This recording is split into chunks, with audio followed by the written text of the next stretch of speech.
Hey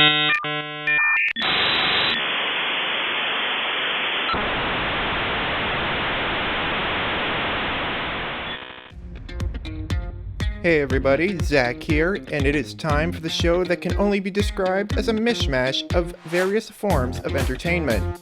Sit back and relax and get ready because we are on air.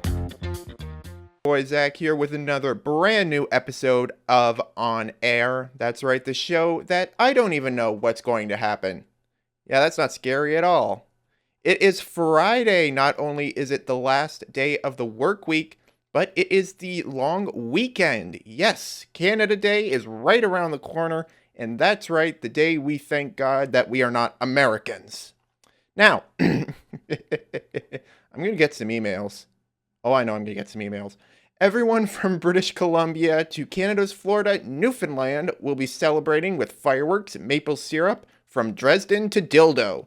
Yes, now this is the one thing the States have that I want to do. It is the hot dog eating contest. Yep, that's right, a competition of who can take the most wieners at once. I think I saw that movie one time before. I think I did. Anyway, we're moving on. Of course, if we were to do this, we'd have to use maple syrup. That's right, scarfing down those hot dogs with maple syrup. Now, of course, the all-time champ is Joey Chestnut. Emphasis on the last three words in his last name. Can you imagine how proud his mom must be? My son just graduated with Harvard. Joey is the all-time hot dog eating champion. I'm sure you heard the big news. that broke this week. The University of Windsor has cut the university players. The production unit within the School of Dramatic Arts will cease operation as part of campus budget cuts at the University of Windsor.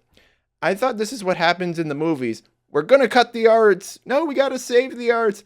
We've saved the arts. I wish you could see what I just did there. Jazz hands. Oh, man. This is probably the worst thing the university could do, especially as these are also graduating requirements for the students. Also, the Entrepreneurship and Practice Innovation Center also was cut. You cut entrepreneurship? Good luck finding an entrepreneur to give you money the next time you dig yourself into this hole. Also, I want to mention one thing here. Why didn't they look at any of the sporting programs to cut? I don't know. I'm pretty sure rowing is something that's not really classified. But you know what? So yeah, University of Windsor, how many sports programs did you cut? I'll wait. We'll all wait. Now, if you want to feel like you're doing something about this and trying to save the arts, you can go to change.org and sign the petition. I will make a link available on the Zachattackproductions YouTube channel. So if you're watching me on there, click the link and also, sign the petition.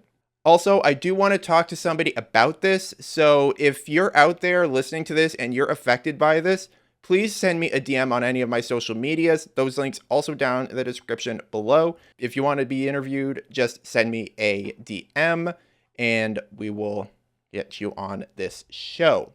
All right, moving on from one horrible decision to the next. The Ontario Science Centre. In case you were hiding under Saturn, you would have heard that the Ontario Science Centre will be closing down. Now, according to the National Post, the 55-year-old facility was abruptly closed last week after government officials announced that engineers had found structural issues with the roof of the building, and they were worried that snowfall in the winter could cause the roof to collapse. Ah, yes, nothing like those Canada Day snowstorms, huh? Woo, those are scary, the scary kind. Now, the government plans to relocate the Science Centre to Ontario Place on the city's waterfront, but the building is not expected to open until 2028 because, Doug Ford thinks that science will just stop for 4 years. Moving on to some fun here. Have you ever wanted to name your kid after a U.S. state? I have often wondered about which 50 states in the Union would make great names. So I sent out the Zach signal on social media because I wanted to see what you think, and boy, did we have some winners.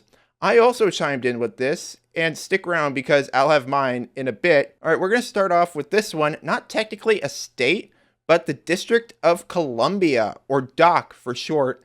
And they even included a little gif of the Doc from Back to the Future. It's your Congress, Marty! Quickly, something's got to be done about your Congress! I also got this one, Indiana for a boy, Louisiana for a girl. Arizona, Georgia, or Virginia would be nice names. Definitely not Idaho. Good call. Good call on that one. Florida, since he was a souvenir of our vacation there, but it's an odd name for a boy, LOL. Florida would be a great name for a woman. I mean, hasn't anybody seen the show Good Times? Damn. I mean, come on, Florida Evans. Moving on, Mississippi for a girl, Mr. Sippy for a boy. Oh, man. I don't know, if you call your kid Mississippi, does that mean when you threaten them with the 1, 2, 3, isn't it 1 Mississippi? 2 Mississippi? Hey, don't make me go to 3 Mississippis. Rhode Island? That's cool. It's a name that's not really a name, much like it's an island that's not really an island. Texas. Tex for short. Hey there. Nice to meet you. The name's Texas, but you can call me Tex for short. Now, before I get to pick, I got a lot of Canadian through and through, you know who you are, who are like, oh, I never. And the list goes on and on. First of all, relax, okay? Just sit down, take a seat. These are just fun questions so that you can be more a part of my show than I am. So don't take it too seriously, okay? Just don't, or don't even comment at all. All right, now time to pick mine, and I picked, drumroll please, West Virginia. I mean, come on. I did get a lot of North Dakotas, South Carolinas, North Carolinas. I'm West Virginia. I don't know why. I also don't know why there's not an East Virginia. What? Why? Just because you split it in two, you could give it at least East Virginia. What makes that Virginia superior? Anywho, don't get me started on North Dakota. Don't get me started. Oh, man. By the way, shout out to the geographically impaired who sent me cities and not states. You know who you are. We know who you are. And we know your weakest subject in school.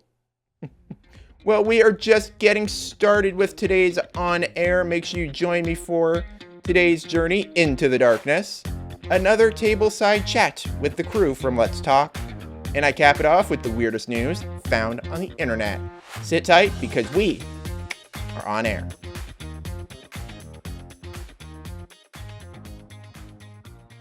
Picture it.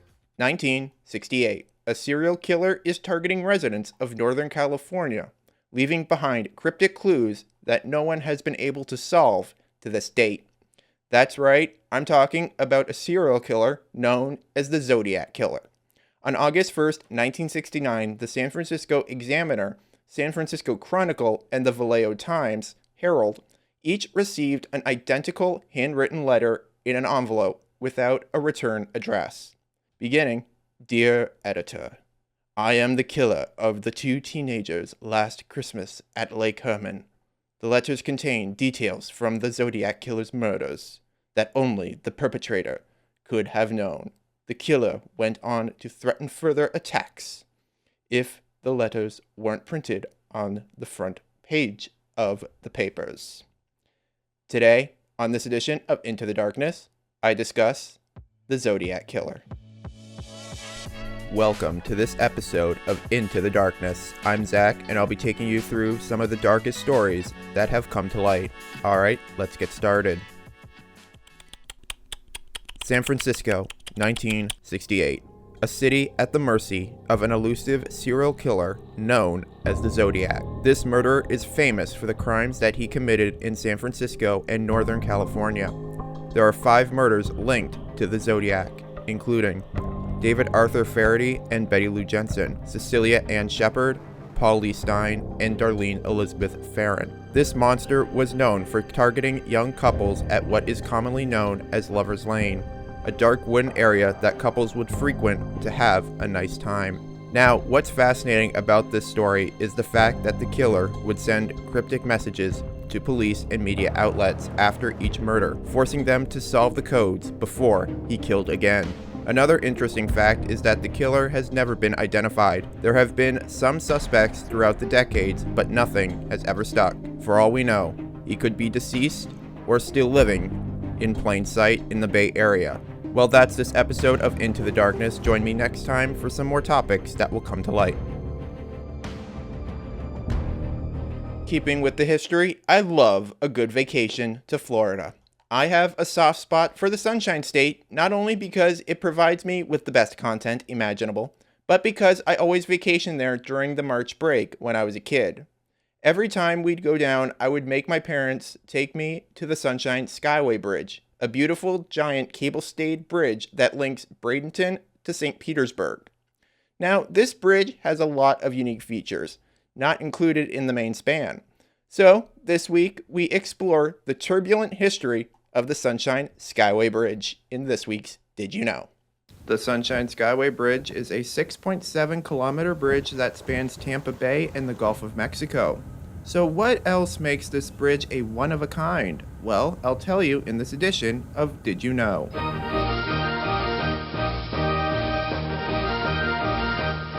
The Sunshine Skyway Bridge, which connects the two cities of Bradenton and St. Petersburg, Florida, opened in 1971 and cost $25 million to build. To all stations, this is United States Coast Guard, St. Petersburg, Florida. The vessel, Summit Venture, 606 foot, has hit the Skyway Bridge. Any vessels in Tampa Bay area, Skyway vicinity, proceed and assist. There are reports of people in the water. In 1980, a freighter named MV Summit Venture struck the southbound span. The collision destroyed most of that span and caused 35 deaths. The new span, which you see right behind me, was built in 1984 and completed in 1987. The approaches to the old bridge were kept in place and turned into a state park referred to as the Skyway Fishing Pier State Park. This park consists of both piers on the north and south side of Tampa Bay and is extensively used by fishermen. The more you know. For Mediaplex News, I'm Zachary Balogh. If there's one thing I love, it's a good panel and a good discussion. And we have a good one for you this week, Weird Holidays. Now, have you ever noticed that there is a day for everything, from National Hangover Day to National Pig Feet Days? Now, there is no shortage of weird days, and my power panel is here to discuss. So here is this week's edition of Let's Talk.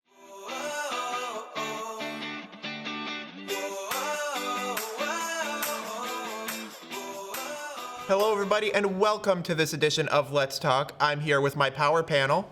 Ksenia Semenova. I'm Riley Livingston. I'm Pauline Bougnay. And I got a question. Are you ready for some football? Woo! Well, the Super Bowl was last Sunday, where the Chiefs faced against the 49ers to see who would take the trophy home. Last week, it was reported that the game was the most watched telecast in history, with over 123 million viewers. Now, there were a lot of wholesome moments, such as, commercials, the halftime performance, and all I gotta ask is, what'd you guys think? I wasn't in this 123 of millions people. You didn't watch it? I don't know nothing about football and sports. For me, it's like Super Bowl. Why it's a bowl? Like, I told about you guys before. For me, I imagine a Super Bowl of ramen. Okay. So yes, it's like Super Bowl, but I understand that for millions of people, it's the most important moment in their year. What's happening, especially with all the celebrities that were there. Mm-hmm. More than 30 celebrities, I think, were there. Yeah. Yeah. It's a pretty big deal. For some, it's like the most important moment in their life. Yeah, some people, especially if that's the player's first time going to Super Bowl, thousands and thousands of dollars for tickets, right, to go see it. I thought it was good. I didn't see the beginning because I had to work, so I was like rushing home to go see it. But I thought it was a good game. I normally don't really follow the football game, but I can follow the football game, so it was an interesting game to follow. And then I really just watched for commercials and halftime show, which I thought were pretty good. Yeah, I have to say, I enjoyed the kind of the whole aspect of it, even though I went to Twitter to get the highlights, but I loved the Super Bowl commercials, especially the Twisters movie trailer, which was so good. I felt like I was transported back to 1996, and it was just great. I mean, Taylor was there. Yes. I mean, She was the talk of the evening. let's be clear. That's why I really watched it, because Taylor Swift was in attendance. Yes, with her whole little group of friends. I saw Yeah. Blake Lively. I saw Lana Del Rey. Ice Spice. Oh, yes, she was there She was too. there as well, Yes. and you could clearly see like they had to explain to her what was going on. And my mom was wondering who gave Taylor Swift like the crash course in football, because she seemed to know exactly what was happening when it was happening. Like, did she follow football before? Like, somebody had to have like sat her down and explained this is what's good and this is what's bad, right? Like, Yeah. like because there's very complicated plays that happen. And you don't know whether you're supposed to be like happy or sad, or like you don't know if they're winning or not. Like, So it's hard to smart in understand. this. She seemed to know exactly what to do. So I was like, somebody's coached her. Somebody in her orbit of people coached her. And what really got me was soon after it was revealed that she and her family, they went to the club afterwards to celebrate. I'm like, that's the last place I want to bring my parents is to the club. I can't have them doing this. Like, Why? She's Taylor Swift. She's Taylor Swift, so she can take anybody who she wants anywhere. I think her don't mom is know, I think always there's- supporting her like this on the backstage. Yes, You know? maybe. So it's What about you, Pauline? What did you think? Did you watch the game? Well, for me, I thought I've never watched a Super Bowl never before, and I know that like I was in the house and everyone was so attentive to the TV, and I was, what is going on? And when I go to the living room, they say like Super Bowl, la, la, and oh cool, and I go to see, and the only thing that I see is a bunch of shots from Taylor Swift, and I'm like. Oh. It's normally not what it's like. Yeah. not normally, no. And no. I was like, what is going on? So we started playing Uno. Yes. And from the hearing, I heard something like, I'm Michael Cera. And I was like, going to the TV. yeah, we went to the I went to the commercial and I saw this Michael Cera commercial. It was hilarious. Yes. Sarah V. I'm Sarah V. Ha ha ha. And I started like laughing. But it's very cool. I like the commercials because I know that someone told me that they invested millions of dollars in It's like every $1 million commercial. per 30 seconds for Super Bowl Seriously, for the commercials. commercial of the Yeah. cream?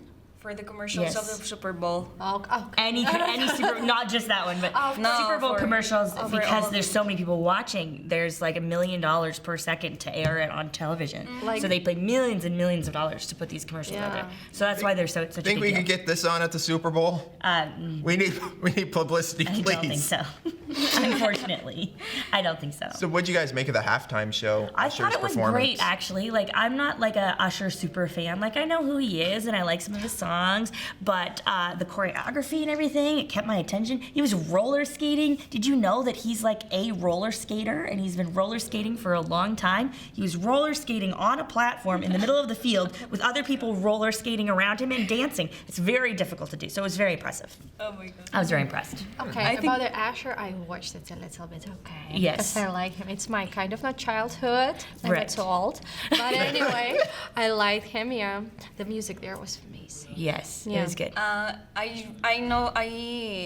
I know that this probably the presentation was really good, but I honestly don't think the Super Bowl. There was a point that Shakira was at the Super Bowl, right? Yes, yes. With years ago, yes. with J-Lo. I think so, yeah. They Yes, did it Yeah, together. actually, it was. yes. It was it. Hips Yes. weren't lying then. No, but there was that she made like well, she always does that, but she makes Yes. something with her tongue. It was like, Yes. But yeah, I think that's probably not going to be over. Like, do you think it was better then, or this one was better? 'Cause I don't think know. I'd say it's not the best halftime show I've ever seen. Like, there's some better ones, but I thought it was pretty good. Like, I was pleasantly surprised because I was like, I really only know one Usher song, but I guess that's just me, right? Like, I'm not like a huge fan of his, but they did well, and like they had a couple extra people. I think it was made good. But it wasn't the best one I've ever seen though. It wasn't like, oh my God, this is insane, this is amazing. But it was good. And which one do you think is Is the best one? Yeah, for all. Yeah. I don't know. It's hard to know. They've been doing it for so many years, right? I always thought the Lady Gaga had one years ago that was very impressive. She was like, I think she was like bungee corded, or not really bungee corded, but like she was lifted down into the stadium like from a helicopter or something crazy. And it's Lady Gaga, so Was there Was it- Rihanna last year? Yeah, When she was was it- pregnant, yeah. right. That was nice. Surprised baby didn't come out then. Yeah. During all that choreography. Oh, she was choreographing pregnant. Oh my gosh, she Yes. was very good. That's Rihanna. yes. Wah. You're so bad. Is that your impression? Oh my gosh. Yes, it is. Okay. Yeah, they talk about Super Bowl and we're speaking about celebrities. Yes. On that note, before I get into any more trouble, that's this week's episode. If you want to chime in, you can comment down below to join the conversation. And if you want to see the full episode, you can head over to the Zachattackproductions YouTube channel. Until next time, keep talking to each other. Bye. Bye. Well, it's the middle part of the show where I take a look at my latest watch list. On my latest watch list, I have some documentaries, including the Celine Dion documentary that started streaming last night on Amazon Prime. Now, this centers around Canadian singer Celine Dion. Duh. The film details Dion's life, career, accomplishments, and battle with stiff person syndrome. It received favorable reviews from critics who called it a raw and honest, behind-the-scenes look at the iconic superstar's struggle with a life-altering illness. The I Am Celine Dion soundtrack was released on June 21st, 2024. Another documentary about a famous artist you should also consider watching is Taylor Swift's Miss Americana documentary. It follows the singer-songwriter Taylor Swift and her life over the course of several years of her career. The film is titled after Miss Americana and the Heartbreak Prince, the 2019 song by Swift, and this film has been described as an unvarnished and emotionally revealing look at Swift during a metamorphoric phase in her life, as she learns to accept her role as not only a singer-songwriter and entertainer, but as an influential woman harnessing the full power of her voice. Yes, Queen! Now, even if you are not a Swiftie, you will still enjoy this and still be shocked about everything in it. And also, for the Swifties out there who haven't seen it, if you think you know Taylor Swift, watch this and think again. That's it for this watch list. Join me next week for more. Alright, it's time for that part of the show where I talk about all forms of entertainment, new and old. Time for Zach's views and reviews. Now, I just realized that this is the last show for the month of June. I know! Which means it's the last show of Pride Month, and on this edition of Views and Reviews, I'm going to talk about one of my favorite songs to listen to during this month, You Need to Calm Down by Taylor Swift. Seriously, y'all do need to calm down. I read your comments. This catchy Pride-themed song was released back in 2019 on her album Lover. The song is hailed as a celebration of the LGBTQ+ community and resembles a similar message to Shake It Off from Swift's 1989 album. The song did well on the charts, peaking at number 2 on the Billboard Hot Country chart. The song also has a music video of Swift and many of her LGBTQ friends celebrating who they are. And yes, I always wanted to live in the Taylor Park. She didn't ask me for this, but oh well. 4 Z's for me. It's only not 5 because she didn't ask. And now the gayest of gay anthems. It's You Need to Calm Down by Taylor Swift.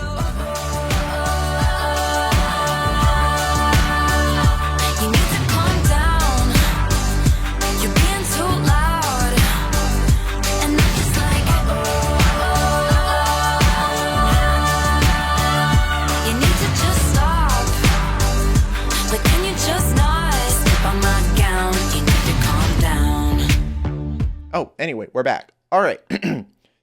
Professional. This is as weird of a weird news story as it gets. A man was having a kidney transplant. Awake. That's right, you heard me. A Chicago man was wide awake as he witnessed Northwestern medicine surgeons place his childhood best friend's kidney inside of him. A cutting-edge kidney transplant procedure. Yeah, tell me about it. John Nicholas underwent the surgery on May 24th and felt no pain as doctors decided against general anesthesia and instead opted for a spinal anesthesia shot, the Chicago-based healthcare system said Monday in a news release. Man, the worst thing about that is you're laying there wide awake and you hear the doctor say, oops. Now, if that wasn't weird enough, oh man, behold, because I have the weirdest news found on the internet. That's right, it's time for Weird News.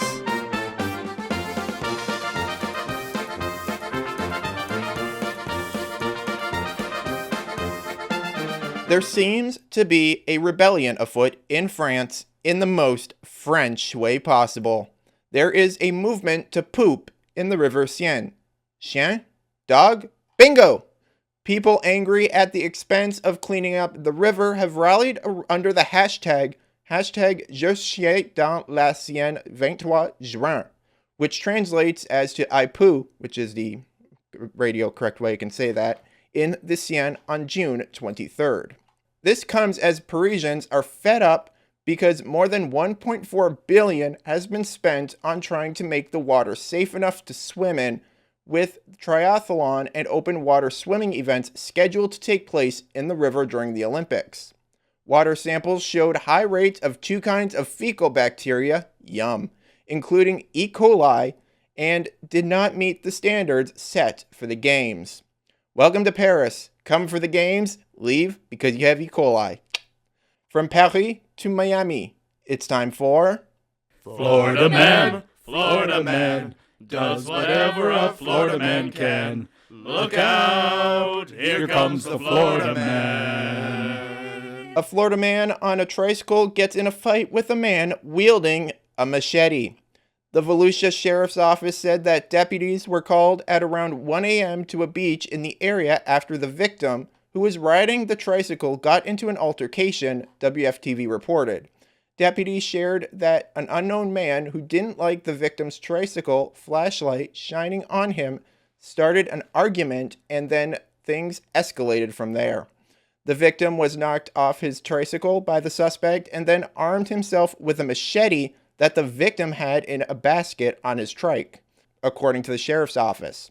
It was then that the suspect hit the victim in the thigh with the machete before they began to wrestle for it. The victim took back the machete but accidentally cut himself with it, deputies shared. This sounds like a Hanna-Barbera cartoon. The victim was able to get back on his tricycle right away and call 911. When first responders arrived, he was taken to a local hospital with non-life-threatening injuries, and the suspect, I'm assuming, went back in the woods to kill more horny teenagers. Anyway, that's the weirdness for this week. Seriously, you can't make this stuff up. And now, as per usual, I'm going to reach into my bag of dad jokes, see which ones we got here. Let's see, pull one out here. Oh, I think I got one. Why don't penguins like rock music? Because they only like soul. I don't know. I didn't get that one. I'm going to try this one. I need a password 8 characters long, so I picked Snow White and the 7 Dwarfs. I don't know.